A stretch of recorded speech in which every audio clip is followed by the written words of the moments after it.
নমস্কার, কেমন আছেন আপনারা সবাই? আশা করছি আপনারা সকলে খুব খুব খুব ভালো আছেন আর এই ওয়েদারটা খুব এনজয় করছেন। আজকে এখন ব্লগটা যখন শুরু করছি তখন ঘড়ি কাটায় 4:30।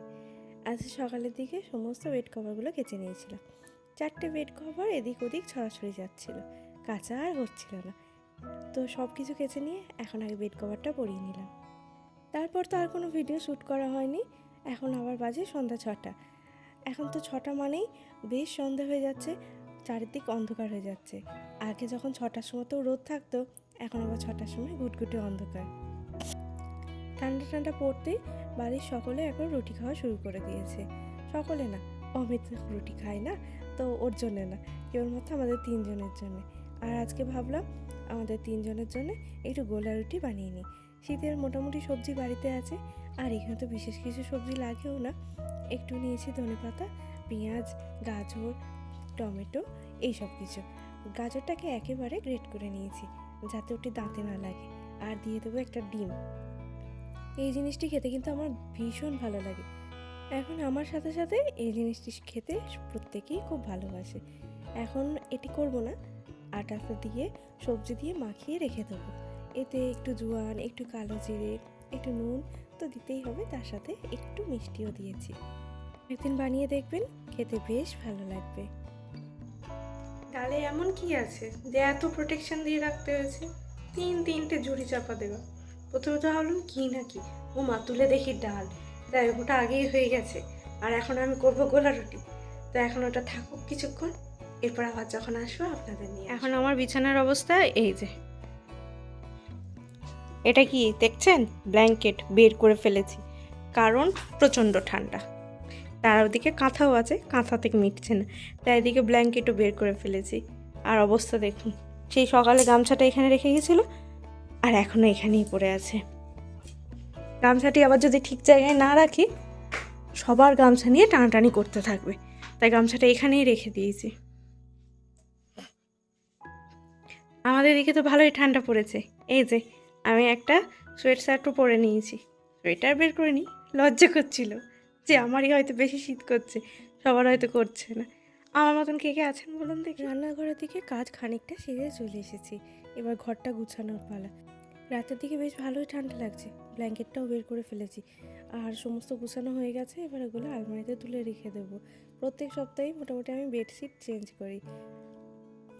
একটা বেডশিট বেশি দিন পেঁচতে রাখলে আমার খুব একটা ভালো লাগে না, ঘরটা যেন বড্ড পুরনো পুরনো লাগে। তাই চেষ্টা করি প্রত্যেক সপ্তাহে চেঞ্জ করার। আর অল্প অল্প নোংরা হতে হতেই সমস্ত কিছু কাচাকুচি করে নিই, তাতে খুব একটা বেশি পরিশ্রমও হয় না।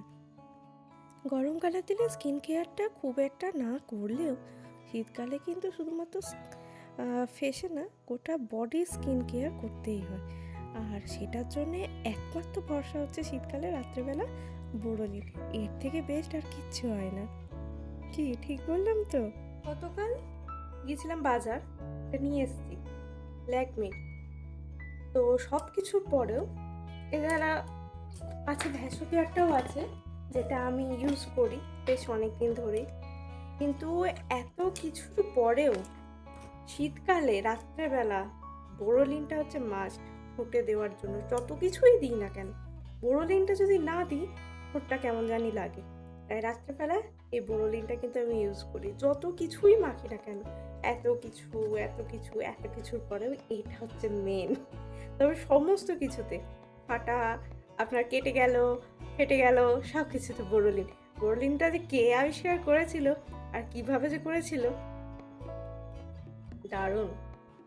আমার মতন আপনারাও ইউজ করেন এটা? শীত এসে গেছে মানে বাড়িতে বোরোলিন থাকবে, শুধুমাত্র শীত না, সারা বছর বাড়িতে বোরোলিন থাকতে হবে। আগে টিউব পাওয়া যেত, এখন তো আর টিউব পাওয়া যায় না, এখন এই কোটোগুলো পাওয়া যায়। তবে জানেন তো, এগুলো শেষ হয়ে গেলে আমি এই কোটো জমি জমি আমার অনেক কোটো হয়েছে, আর কোটোতেও আমি এটা ওটা সেটা রেখে দিই। আর দিকে রাখার ঠিক জিনিসও হয়ে যায়, যে এত ছোট ছোট করে, অত ছোট ছোট কানে হারিয়ে যাচ্ছে, কি কানের গুজিগুলো অনেক সময় হারিয়ে যায়, সেগুলো পর্যন্ত রেখে আর দিই। সবচেয়ে বড় কথা হচ্ছে আমাদের স্কিন ভালো রাখতে যেটা আমাদের করতে হবে, আমাদের কিন্তু প্রত্যেক দিন অনেকটা পরিমাণে জল খেতে হবে। শীতকালে জল পিপাসা একদমই পায় না, কিন্তু তবুও জলটা যদি খাওয়া যায় ত্বক কিন্তু অনেক নরম থাকে। যাই হোক, নিজের সঙ্গে অনেকটা সময় কাটিয়ে নিয়েছি। এরপর আবার চলে যাব রান্নাঘরে। এবারে রান্না করতে গিয়ে, এই গোলা রুটি করতে গিয়ে আমার যে কী কীর্তি হয়েছে যে কী বলবো। আমি এত দিন ধরে গোলা রুটি করছি আর এইভাবেই করছি, কিন্তু এই অবস্থা আমার সাথে হয়নি। মানে এই কটা গোলা রুটি করতে গিয়ে আমি জাস্ট নাকানি চোবানি খেয়ে গেছি।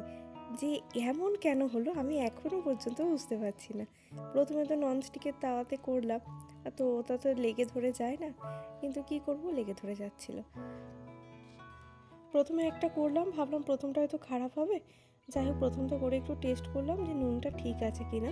তো দেখলাম নুন টুন সব ঠিকই আছে, তবুও সামান্য পরিমাণে একটু নুন দিলাম। খেতে কিন্তু ভারী ভালো হয়েছিল, কিন্তু ওই যে উঠছিল না। সমস্ত কিছুর পরে এবার ট্রাই করছি কড়াইয়ে। কড়াইয়ে আমি গোলা রুটি খুব একটা করি না, তাওয়াতেই করি।